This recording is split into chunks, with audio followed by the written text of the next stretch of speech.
Dangerous prison food punishment for gangs and inmate. The weapon on the plate. In the world's most secure prisons, power is rarely measured by walls, locks, or surveillance cameras. It is measured by control over movement, control over communication, and most unexpectedly, control over something as basic as food. Across the United States and beyond, the simple act of feeding an inmate has evolved into a sophisticated mechanism of dominance, a method to suppress resistance, fracture gang hierarchies, and break the will of those who defy authority. What began as attempts to maintain order has, in many cases, become a tool of psychological and physical punishment, quietly sanctioned, yet controversial, raising questions about legality, ethics, and humanity. In the ADX Florence Supermax, often dubbed the Alcaçuz of the Rockies, the corridors are silent except for the clatter of metal doors and the echo of footsteps along sterile hallways. Within its concrete confines, some of America's most violent criminals live in near-total isolation. But outside the eye of the public, guards wield another kind of control: food. Reports from court filings and investigative journalism, particularly from the Marshall Project, indicate that the facility has used dietary restrictions as a form of behavioral management. Inmates who fail to comply with rules or engage in gang activities risk being placed on a disciplinary diet, most notoriously the Nutraloaf. A dense, gray loaf composed of blended leftovers, this cold, flavorless concoction meets minimal caloric needs but strips away any sense of comfort. For many, the loaf is more than a meal, it is a symbol of complete subjugation. The use of the Nutraloaf is documented extensively in litigation. In Vermont, a 2014 federal case challenged the prolonged use of the loaf against inmates at correctional facilities, arguing that it constituted cruel and unusual punishment under the Eighth Amendment. The plaintiffs described the Nutraloaf as inedible, unappetizing, and psychologically taxing. According to court filings, repeated exposure to such meals caused extreme distress and worsened mental health conditions for vulnerable inmates. While prison authorities defended the practice as a nonviolent way to punish disruptive inmates, lawyers for the incarcerated argued it was intentionally humiliating and dehumanizing. Far from Vermont, in California's Pelican Bay State Prison, reports from investigative journalists and human rights organizations tell a similar story. Designed to contain members of notorious gangs like the Mexican Mafia, Aryan Brotherhood, and Black Guerrilla Family, the prison frequently used solitary confinement combined with restrictive diets to curb violence and maintain order. Court documents from cases in the early 2000s, particularly Madrid v. Gomez, highlight how nutrition was deliberately manipulated. Inmates who resisted instructions or incited conflicts were not only confined to windowless cells for 23 hours a day but also subjected to behavioral meals that were cold, monotonous, and often nutritionally insufficient. Though officially described as calorie adequate, these meals often lacked palatability, variety, and dignity, a subtle yet potent form of punishment designed to target morale rather than inflict direct injury. The ethical and psychological consequences of such practices are complex. For prison administrators, withholding culinary comfort is a way to manage high-risk populations without resorting to physical violence. But for inmates, it is experienced as a slow, almost invisible method of subjugation. The monotony of the Nutraloaf, the repeated absence of normalcy, and the knowledge that even sustenance can be denied serve as a constant reminder of vulnerability. Former inmates have recounted feelings of despair, anger, and humiliation. One pseudonymous source, identified only as Inmate R, described the effect as a punishment that eats at your mind. The food is bland, gray, and heavy. It weighs on you more than the walls. Beyond the United States, this phenomenon is neither new nor confined to any single culture of imprisonment. In Brazil, the story of food as punishment reaches dramatic extremes.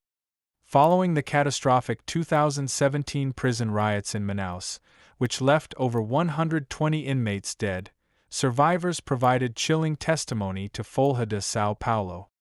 Guards allegedly withheld meals from entire cell blocks, delayed deliveries, and even served spoiled provisions to enforce compliance after the unrest. Human rights investigations later confirmed that these hunger tactics were deliberately aimed at suppressing gang influence. The Alcaçuz prison and Anísio Jobim complex, infamous for violence and overcrowding, became examples of how institutional starvation could be wielded as a collective punishment.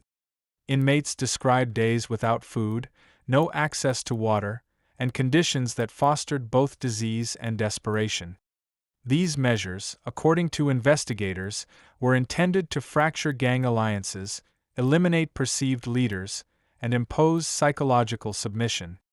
Yet, paradoxically, the strategy often escalated tension, resulting in outbreaks of violence and widespread suffering. Even in Africa, reports reveal persistent use of food as leverage. In South Africa's Pollsmoor prison, one of the continent's largest correctional facilities, Amnesty International documented cases in which inmates affiliated with organized crime or suspected of assaulting officers were served deliberately diminished rations or spoiled meals. According to the Judicial Inspectorate for Correctional Services, these restrictions sometimes lasted up to 48 hours, inducing severe weight loss, fatigue, and mental strain.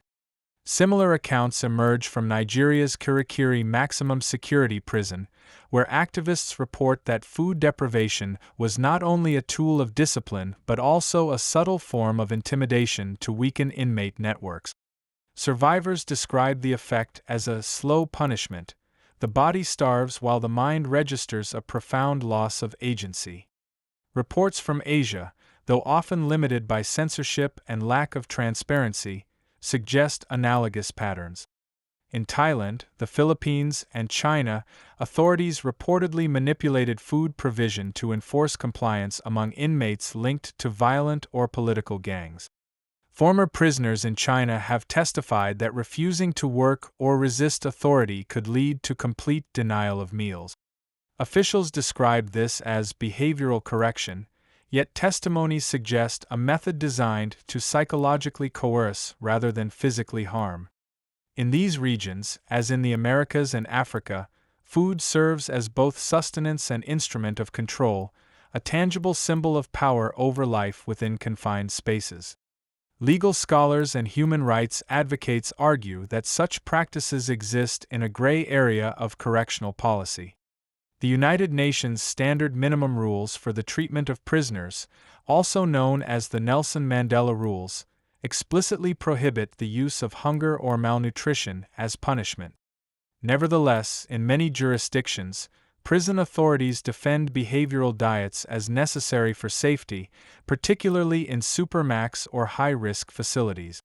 The tension between security and humanity raises profound questions. How much control is too much? At what point does management become punishment? And can a loaf of tasteless, gray puree constitute cruel and unusual treatment under constitutional law? The psychology of food as punishment reveals subtle but devastating effects. While a fistfight leaves visible scars, a diet like Nutraloaf inflicts a persistent psychological strain. It disrupts routines, removes pleasure, and creates a daily reminder of one's powerlessness. In high-security prisons where gang structures dominate internal hierarchies, depriving a leader of decent food can have a cascading effect. Alliances weaken, morale erodes, and fear replaces cohesion. Guards describe this as a strategic tool, non-violent, reversible, and administratively simple. Yet for those who endure it, the experience is grueling, alienating, and at times unbearable. Stories from Brazil, South Africa, and the United States converge on a single insight: control over food is control over behavior. Where walls fail, hunger succeeds. Inmates learn to comply, negotiate, or endure. Gangs adapt, shifting their influence to those still capable of navigating scarcity. And while some legal interventions have limited the most extreme practices, the legacy of food as a weapon lingers, quietly shaping inmate experience and the subtle architecture of prison power. Ethical questions persist beyond individual facilities. The widespread use of food as punishment invites scrutiny of correctional culture itself. Across continents, the same pattern emerges. When authorities cannot fully dominate, when physical barriers are insufficient, they turn to the table. The bite-sized humiliation of a gray loaf, the intentional delay of delivery, the spoiling of a ration, these are tools that leave no visible marks but leave deep psychological scars. For inmates accustomed to rigid routines and hierarchical pressures, such measures are profoundly destabilizing. They strip away agency, diminish dignity, and signal that every aspect of daily life is under scrutiny. By observing prisons in multiple continents, investigators begin to see a universal truth. Hunger, sometimes subtle, sometimes extreme, is a weapon embedded in penal philosophy. It is a silent arbiter of obedience, a tool of compliance, and a mechanism to control gangs and recalcitrant inmates. From the sterile halls of ADX Florence to the overcrowded wings of Alcaçuz and Kirikiri, the pattern is unmistakable. Food is no longer merely sustenance. It is power manifested on a plate, wielded with precision, and contested with resilience, shaping the human experience of confinement in ways both invisible and profound. The shadow of this strategy extends far beyond the immediate prison walls.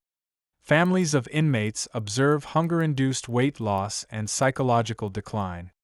Lawyers confront the constitutional implications of what constitutes cruel and unusual punishment. Activists measure societal ethics against the scales of control. And for inmates themselves, each meal, or lack thereof, becomes a lesson in authority, survival, and the precarious balance of life inside some of the world's deadliest correctional facilities. Even as authorities justify behavioral meals as necessary for safety and order, the reality is unmistakable. Across the globe, punishment by food serves as a quiet, relentless form of psychological warfare. The effects ripple through solitary confinement cells, gang hierarchies, and inmate communities, leaving invisible wounds that persist long after the tray is cleared. Hunger, when weaponized, becomes a language of fear, a subtle message that compliance is rewarded with sustenance, rebellion punished with denial. And in a world where every advantage counts, where violence and loyalty intermingle, that silent message is often more powerful than the walls themselves. The stories of Nutraloaf, rations withheld in Brazil, spoiled meals in Nigeria, and denied portions in Asia are not isolated anecdote. They are evidence of a system that uses the universal human need for food as a tool of correction, control, and sometimes cruelty. Each loaf, each delayed delivery, each rationed portion is part of a broader narrative. Prisons are not only spaces of confinement but arenas where power is negotiated, hierarchy enforced, and obedience demanded, sometimes one meal at a time. The shadow over this practice is long, the debates ongoing. Legal challenges continue in the United States. Human rights organizations publish reports from South America and Africa, and international standards urge humane treatment. Yet in the dim corridors of Supermax prisons, in the overcrowded wings of Latin American and African facilities, and in the controlled environments of Asian detention centers, the instrument of food endures. For inmates caught in the crossfire between order and autonomy, hunger is the invisible punishment, the constant reminder that even the simplest needs are subject to authority, and that survival requires both endurance and submission. Starvation as strategy. The world outside the prison walls rarely sees the quiet cruelty that unfolds over a tray of food. Inmates move through rigid routines, yet even within that structure, a hidden battlefield exists. Guards and administrators understand the unspoken truth. Control over nourishment is control over the psyche. For gang leaders, defiant inmates, or those who challenge authority, meals have become instruments of discipline, wielded with the precision of strategy rather than violence. Across the globe, reports from the United States, Latin America, Africa, and Asia illustrate a consistent pattern: hunger as a weapon, calculated and deliberate. In the United States, legal filings and investigative reports have chronicled the deployment of behavioral meals as both a deterrent and a punishment. Pelican Bay State Prison stands as a case study in this methodology. Court documents from Madrid v. Gomez, 1995, describe the extensive use of solitary confinement in combination with restricted diets to suppress gang activity. The plaintiffs, members of various prison gangs including the Aryan Brotherhood and Black Guerrilla Family, detailed how meals were deliberately made unpalatable or reduced in quantity as punishment for noncompliance. The strategy was subtle. Calories were maintained to prevent overt malnutrition, yet the monotony and tastelessness of the food became psychologically taxing. Former inmates recounted enduring days where each meal was a gray, dense loaf or a thin, flavorless soup. One pseudonymous source, identified as Inmate T, described the effect as, "The food becomes the message." You learn quickly that one mistake could mean you eat something that tastes like punishment itself. In these cases, hunger was rarely a question of survival, it was a question of morale, of mental resilience. Investigators note that repeated exposure to these conditions can exacerbate depression, anxiety, and aggression, creating inmates more compliant, yet simultaneously more isolated and psychologically fragile. Similar patterns have emerged beyond U.S. borders. In Brazil, the devastating 2017 riots in Manaus exemplify the extreme end of hunger as discipline. Over 120 inmates were killed during the uprisings, a stark reminder of the power gangs wield within overcrowded prisons. Following the violence, authorities reportedly withheld food from entire cell blocks, delayed deliveries for days, and served spoiled provisions in a calculated attempt to reassert control. Interviews with survivors published in Folha de São Paulo detailed the horror: men collapsing from weakness, gang hierarchies fracturing under the strain, and widespread illness spreading through understaffed infirmaries. Investigators concluded that hunger was used not merely as punishment for individual misbehavior, but as a collective tool to dismantle organized crime influence within the facility. The ethical implications are stark. Unlike solitary confinement, which leaves visible scars of isolation, hunger is invisible punishment. The human body adapts slowly. Weight loss, fatigue, and diminished immunity creep forward silently. Inmates experience a creeping despair, a psychological erosion that chips away at resistance. This method has been replicated, with variations, across Latin America. At Alcaçuz prison, administrators reportedly withheld meals from suspected gang members following violent incident. At Anísio Jobim complex, investigators documented the deliberate delay of food deliveries to enforce compliance. In each instance, hunger served as a form of coercion, a way to instill obedience without direct confrontation. Africa provides another layer to the global picture. At South Africa's Pollsmoor prison, activists from Amnesty International and local inspectors from the Judicial Inspectorate for Correctional Services documented cases in which inmates tied to organized crime groups faced food deprivation. Portions were deliberately reduced, meals delayed, or ingredients intentionally spoiled as a method of discipline. One report from 2021 noted that weight loss was common among those subjected to repeated restrictions, and some inmates developed gastrointestinal illnesses due to spoiled or unhygienically stored meals. Inmate K, speaking under a pseudonym, recalled, "You are conscious of every bite, every tray. It's not about hunger alone, it's about power. They control your body, your mind, and your will through what you eat or what you don't." In Nigeria, conditions at Kirikiri maximum security prison echo these strategies. Investigations by local NGOs and reports from Amnesty International revealed that food deprivation could last up to 48 hours, sometimes accompanied by spoiled portions. In a facility notorious for overcrowding, gang influence, and sporadic violence, control over food became a primary lever for administrators. Unlike the chaotic hunger observed during riots in Brazil, here the strategy was precise. Specific cells or blocks were targeted to weaken leadership within gangs, fracture alliances, and reinforce authority. Survivors described the experience as a slow psychological erosion, noting that the absence of bruises or overt violence did not make the punishment any less potent. Asia offers yet another perspective.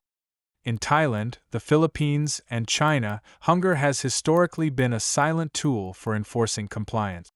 Former prisoners from Chinese detention centers reported that refusing to work, resisting authority, or declining to confess could result in the withholding of meals. Officials justified this as behavioral correction, yet testimonies indicate that it functioned as a psychological weapon. Small portions, spoiled or unappealing meals, or complete denial created pressure to conform. While the legal and cultural frameworks differ, the underlying principle mirrors practices in the Americas and Africa. Deprivation of food as a means of controlling behavior, disrupting leadership hierarchies, and instilling submission. Court challenges in the United States illuminate the legal tension surrounding behavioral diet. Cases such as Vermont v. State Correctional Facility, 2014, questioned whether repeated exposure to tasteless, repetitive, and psychologically taxing meals constitutes cruel and unusual punishment. Inmates argued that while caloric needs were technically met, the monotony, unpleasant texture, and intentional blandness of the food inflicted mental suffering. Officials maintained that the practice was nonviolent, reversible, and necessary for maintaining order among high-risk populations. The debate continues, highlighting the complex interplay between security, ethics, and human rights in correctional environment. Reports from journalists and human rights investigators emphasize the universality of the psychological impact. Hunger, when weaponized, leaves invisible scars. The mind registers deprivation even when the body is sustained. Inmates describe heightened anxiety during mealtimes, planning behavior around the likelihood of receiving a bland or delayed meal, and observing hierarchies shift as leaders succumb to the stress of controlled nourishment. The systemic use of hunger creates an environment in which obedience is reinforced not through force of arms but through the subtle, persistent erosion of morale. The most chilling aspect is the strategic targeting of gang leadership. Across facilities in the United States, Brazil, South Africa, and Nigeria, those in positions of power within inmate hierarchies were often first to experience hunger as a form of control. Administrators understood that destabilizing leadership weakened the entire network. In Brazil, the withholding of meals after the Manaus riots fragmented alliances, creating chaos in the once tightly controlled gangs. In Pelican Bay, isolating leaders with Nutraloaf diets disrupted communication, leaving lower-ranking members unsure of their positions. In Pollsmoor and Kirikiri, targeted food deprivation systematically undermined organized crime influence. The methodology is consistent. Hunger as leverage, calculated to maintain dominance while minimizing overt confrontation. Yet the consequences extend beyond behavior modification. Chronic hunger and poor nutrition contribute to long-term health issues, including gastrointestinal disorders, weakened immunity, and psychological disorders such as depression and anxiety. The cumulative impact erodes the human spirit, making inmates more compliant but also more vulnerable. Former inmates report enduring trauma long after release, noting that the experience of hunger as punishment leaves lasting scars. Psychologists observing these patterns emphasize that invisible punishment can be as potent, and often more insidious, than visible abuse. International human rights organizations have raised concerns. Reports from Human Rights Watch 2021, Amnesty International 2020, and the Judicial Inspectorate for Correctional Services 2021 highlight the ethical dilemma inherent in using hunger as a tool of discipline. While authorities justify it as a non-violent mechanism, the psychological and physical impact is profound, creating a tension between institutional safety and human dignity. The question remains: can a loaf of tasteless, cold puree or a day without meals be considered humane, even when intended to prevent further violence? Inmates themselves convey the stark reality. Inmate M, confined in a Latin American prison after a gang-related altercation, recounted, "It's not just about being hungry. It's about understanding that the system can make you suffer without ever touching you. Every bite, or the absence of one, reminds you that you are never in control." Across continents and cultures, this sentiment echoes. Hunger functions as a silent enforcer, a measure of authority that transcends walls, surveillance, and locks. The strategy's subtlety belies its effectiveness. Unlike physical violence, which draws scrutiny, legal action, and immediate resistance, the manipulation of food is discreet, often justified as a necessity for safety and order. Guards and administrators wield it quietly, confident that compliance will follow. Yet the human cost is evident: psychological suffering, fractured hierarchies, and, in extreme cases, disease and death.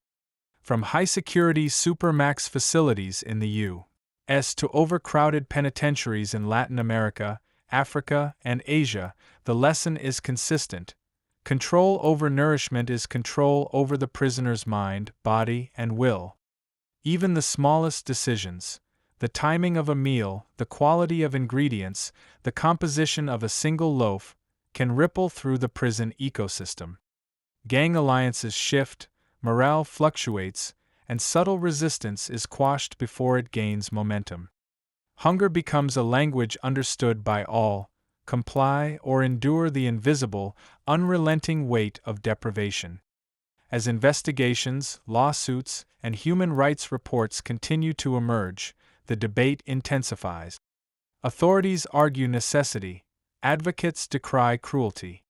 In the shadowed corridors of Supermax facilities, overcrowded Latin American prisons, and maximum security African penitentiaries, the reality remains: hunger is a tool, a weapon, and a strategy.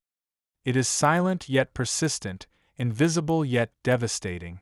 For those on the receiving end, every tray, every ration, every denied portion is a stark reminder that in the architecture of control, even food can be lethal.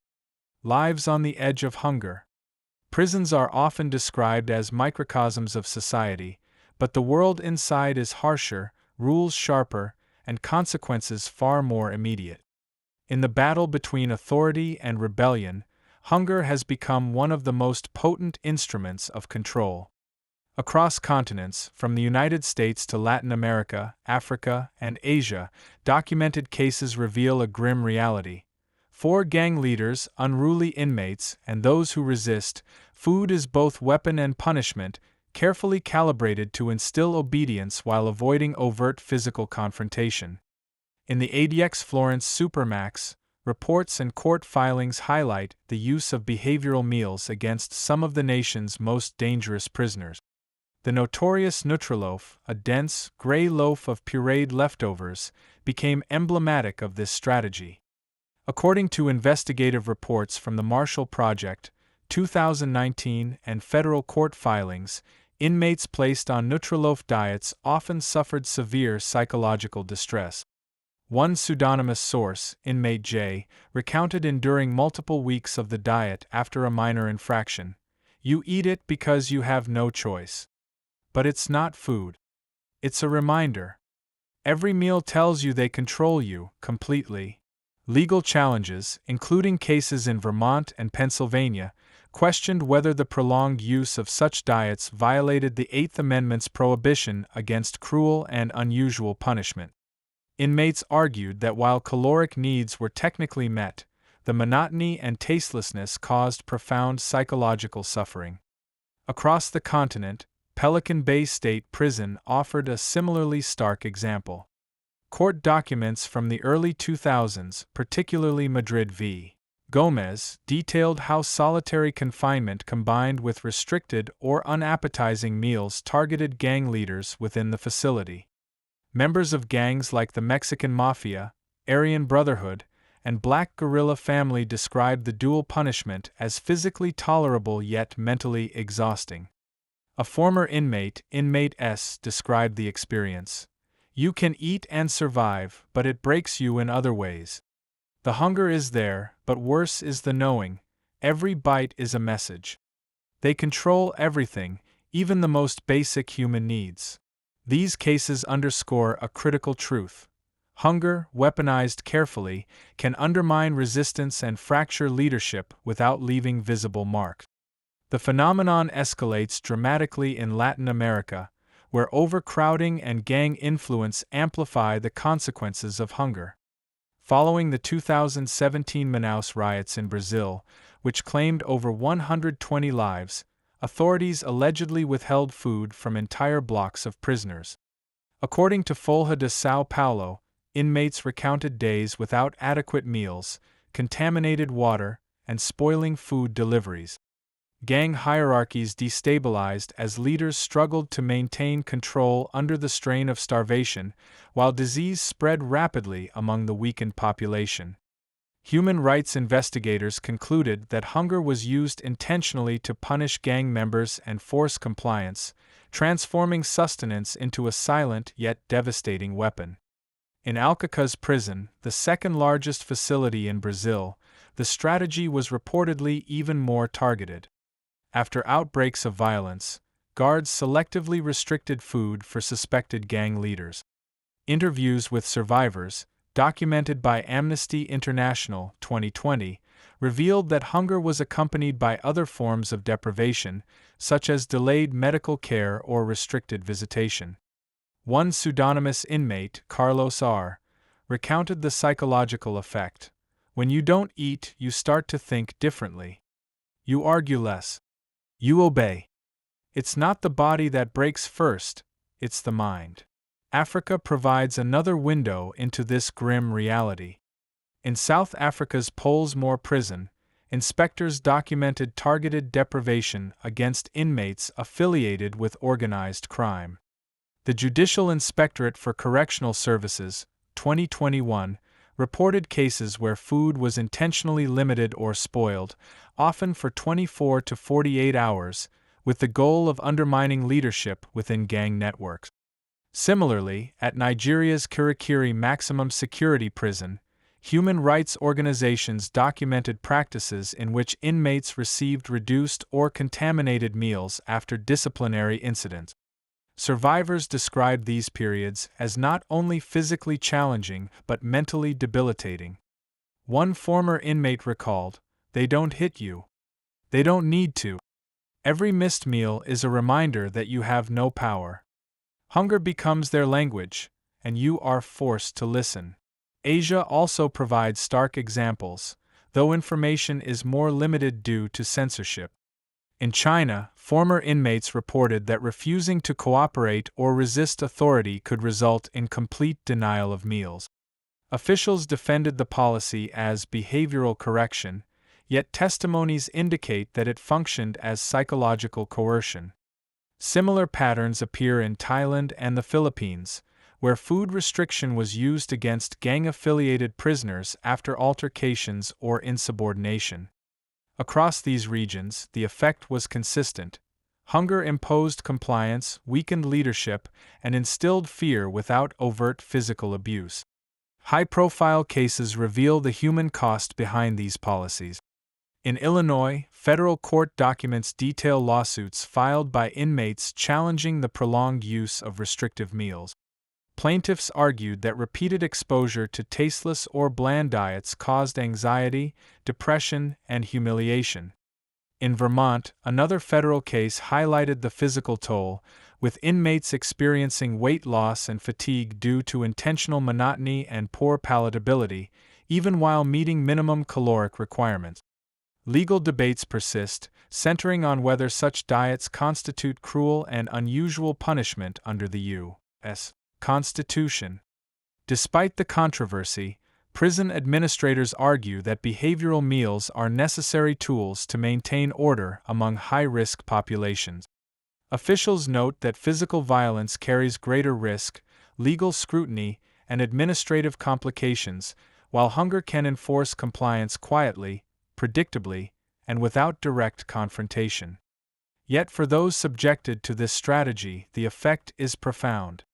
Long-term psychological effects include depression, anxiety, post-traumatic stress, and lasting mistrust of institutional authority. Former inmates report that even years after release, memories of gray loaves, delayed trays, and spoiled portions remain vivid, embedded in the mind as reminders of helplessness and control. Gang dynamics are also reshaped by the manipulation of food. Inmates describe leadership hierarchies fracturing under deprivation. Those in power must negotiate scarce resources, protect weaker members, and maintain influence in an environment where survival depends as much on compliance as on loyalty. In Brazil, Manaus riot survivors described alliances dissolving when hunger impaired the ability to plan or coordinate. In the United States, solitary confinement combined with behavioral meals disrupted communication between leaders and followers, reducing gang cohesion and minimizing the risk of coordinated violence. Across continents, the lesson is universal. Control the food and you control the prisoner. The human stories behind these cases highlight both resilience and suffering. Inmates recount enduring hunger, fatigue, and humiliation while preserving dignity, negotiating survival, and, when possible, assisting others in the same plight. Inmate L, a pseudonymous former prisoner in South Africa, described sharing portions of spoiled food with weaker inmates to maintain morale. Even in the worst conditions, you try to find some humanity. Hunger doesn't just punish the body, it tests your soul. Such accounts underscore the duality of food as both punishment and unifying force within prison communities. Medical and psychological studies corroborate these experiences. Prolonged exposure to monotony, poor nutrition, or intentional deprivation can weaken cognitive function, increase irritability, and exacerbate mental illness. Human rights reports emphasize that these effects are not incidental. They are predictable and, in many cases, the intended outcome. The administration of meals as a method of control exploits a basic human need, creating vulnerability that extends beyond physical discomfort. The results are both immediate and lasting: compliant behavior, fractured hierarchies, and a subtle yet enduring psychological imprint. International standards challenge these practices. The United Nations Nelson Mandela rules explicitly prohibit hunger or malnutrition as punishment. Nevertheless, as investigations, lawsuits, and human rights reports show, prisons across the world continue to exploit food as a form of discipline. The practice persists in facilities from ADX Florence to Kirikiri, Pelican Bay to Alcaçuz, creating an invisible network of coercion that transcends borders, cultures, and legal framework. The stories converge on one painful truth: food is power. The simplest human need becomes a tool for obedience, a marker of authority, and a weapon to fracture resistance. Each delayed meal, each unpalatable portion, each loaf of puree represents calculated control. For gang leaders and rebellious inmates, hunger is more than a bodily sensation. It is a message, an assertion of dominance, and a constant reminder that in the architecture of incarceration, even the most basic needs are mediated by power. In these prisons, the weight of a tray is heavier than it seems. The psychological and physical burden of controlled nourishment shapes behavior, fractures alliances, and leaves scars invisible to the outside world. Inmates endure, resist, and adapt, but the shadow of hunger lingers long after release. The legal battles continue, human rights investigations persist, and the debate over ethics and control rages on. Yet inside the walls, one thing remains unchanged: Food is no longer merely sustenance. It is discipline, leverage, and punishment, a tool as old as imprisonment itself, wielded silently, strategically, and often ruthlessly. Across continents and facilities, the pattern is unmistakable. Hunger as punishment is not random, nor incidental. It is carefully applied, culturally and legally justified, yet ethically fraught.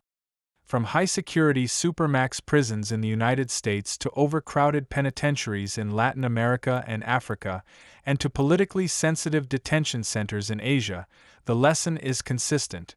Control over the most basic human need is control over life itself. Survival becomes compliance, compliance becomes order, and order is enforced one meal at a time. For the men and women trapped within these systems, every meal, or the absence of it, tells a story. It speaks of authority, punishment, resilience, and despair. In a world where power is absolute and survival uncertain, food has become the silent arbiter of obedience. And in that silence, the human cost is profound, enduring, and undeniable.